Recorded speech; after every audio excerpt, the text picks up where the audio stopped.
నిన్న విడుదలైన లక్ష్మీ రావే మా ఇంటికి సినిమా డిబేట్ టాక్ తెచ్చుకుంది.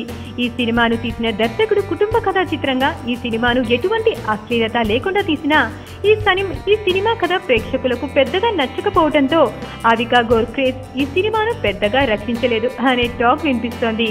ఈ సినిమాను ప్రమోట్ చేయడానికి మీడియా ముందుకు వచ్చిన అవిక ఈ సినిమాను ప్రమోట్ చేస్తూ పవన్, అమితాబ్లపై కామెంట్స్ చేసింది అనే వార్తలు కూడా వస్తున్నాయి.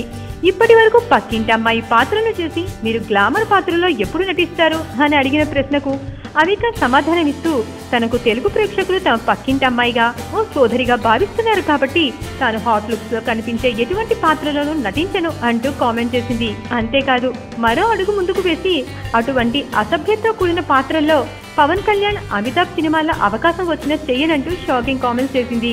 పవన్ సినిమాలో ఒక చిన్న పాత్ర చేసినా చాలు అని చాలా మంది హీరోయిన్స్ కలలు కంటున్న నేపథ్యంలో అవిక చేసిన కామెంట్స్ షాకింగ్ గా మారాయి. ఈ సందర్భంలో అవిక మరొక అడుగు ముందుకు వేసి తనకు శ్రీదేవి నటించిన వసంత కోకిల్ లాంటి సినిమా చేయాలని తన అభిలాషను వ్యక్తపరిచింది. మరి అవికా గోర్ అభిలాష ఎప్పుడు తీరుతుందో చూద్దాం.